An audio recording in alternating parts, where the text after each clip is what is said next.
الرأسي لمسة لهذا انتهى الموسم في البطولة المحترفة المغربية، ولكنهما اليوم يختلفان تماما سواء من حيث الأرقام. محمد النهيري ماذا احتسب حكم المباراة؟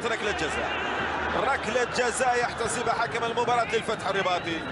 لابتي يشير إلى نقطة تنفيذ ركلات الجزاء، وكرة مباغتة، كرة مفاجئة وقرار حتى مفاجئ. النهيري يسدد الكرة لا تمر إلى الشباك، ارتطمت بأحد اللاعبين، ولامتي الغاني يقول أنا الذي رأيتها. جوزيف لامتي الحكم الذي يلقب عنده كنية يسمى بقوة الرب نظرا لإيمان القوي الذي لمسة يده.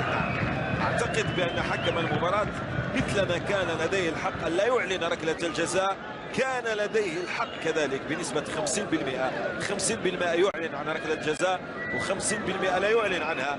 لمسة يد غيرت مسار الكرة التي كانت تتجه إلى المرمى. لمسة يد واضحة وداخل منطقة الجزاء. قرار تقديري من حكم اللقاء بإعلان عن ركلة جزاء، مثل ما قلت كان بإمكانه أن يغض النظر عنها وكان بإمكانه أن يعلنها. اختار أن يعلن عن ركلة الجزاء وله الحق في ذلك، ولمسة يد كانت موجودة وغيرت مسار الكرة.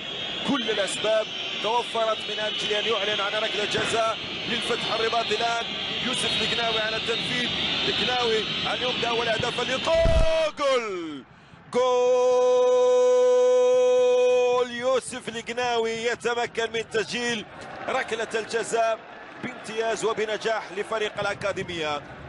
الفتح الرباطي يتمكن من تسجيل أول أهداف هذا الشوط الأول. الفيس يتقدم على فريق الكوكب المراكشي. ثلة قليلة من أنصار فريق الفتح الذين سافروا إلى مراكش لمساندة الفريق، وربما حتى هم ينتمون إلى هذه المدينة الكبيرة الجميلة السياحية الرائعة ويعشقون فريق الفتح الرباطي. هكذا نفذت ركلة الجزاء من يوسف القناوي، وهكذا كانت في مرمى الحارس محمد وزوكا. محمد النهيري هو الذي سدد.